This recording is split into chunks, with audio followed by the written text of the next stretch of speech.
Hello மக்களே, welcome to Laksha வீட்டு சமையல். இன்றைக்கி ஒரு அட்டகாசமான லஞ்ச் காம்போ பிளாட்டர் பார்த்துடலாம். அதுக்கு முன்னாடி என்னோடய சேனல் லக்ஷா வீட்டு சமையல் சப்ஸ்கிரைப் பண்ணிக்கோங்க.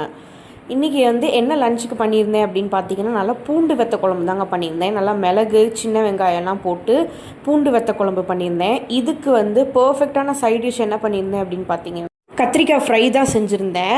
ஸோ இந்த கத்திரிக்காய் ஃப்ரை ஜஸ்ட் ஒன்றும் இல்லை, கத்திரிக்காய் நல்லா கடலெண்ணெயில் நல்லா வதக்கிட்டு மசாலாஸ் என்னென்ன ஆட் பண்ணியிருக்கேன்னு பார்த்தீங்கன்னா, உப்பு, காரப்பொடி, கரம் மசாலா தாங்க. அப்போ சூப்பரான கத்திரிக்காய் ஃப்ரை ரெடி ஆகிடும்.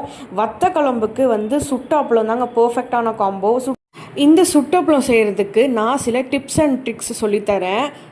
சில பேர் ஏர் ஃப்ரையர் வச்சுருப்பாங்க, அதில் அப்பளத்தை சுட்டு எடுப்பாங்க. நான் இன்றைக்கி கேஸ் அடுப்பில் அப்பளத்தை எப்படி சுடலான்றதை நான் ஷேர் பண்ணுறேன். கேஸ் ஆன் பண்ணிவிட்டு இந்த மாதிரி அப்பளம் பிடிக்கிற இடுக்கியில் கார்னரில் அப்பளத்தை வச்சுட்டு இந்த மாதிரி நீங்கள் அப்பளத்தை டேரெக்டாக நீங்கள் சுட்டு எடுக்கலாம். பிகினர்ஸ்க்கு இது ரொம்பவே யூஸ்ஃபுல்லாக இருக்கும். இந்த அப்பளத்தை சுடுறப்ப கொஞ்சம் நீங்கள் தூக்கி வச்சு நீங்கள் அப்பளத்தை சுட்டிங்கன்னா சீக்கிரம் உங்களுக்கு அப்பளம் பேர்ன் ஆகாது. இந்த சுட்ட அப்பளத்துக்கு தனி டேஸ்ட் உண்டுங்க, கண்டிப்பாக ட்ரை பண்ணுங்கள். இந்த மாதிரி லஞ்ச் பிளாட்டர் காம்போ ஐடியாஸ்க்கு என்னோட சேனல் லக்ஷா வீட்டு சமையல் சப்ஸ்கிரைப் பண்ணிக்கோங்க. மறக்காமல் லைக் அண்ட் ஷேர் பண்ணி கமெண்ட் பண்ணுங்கள். Thank you so much. பபாய்.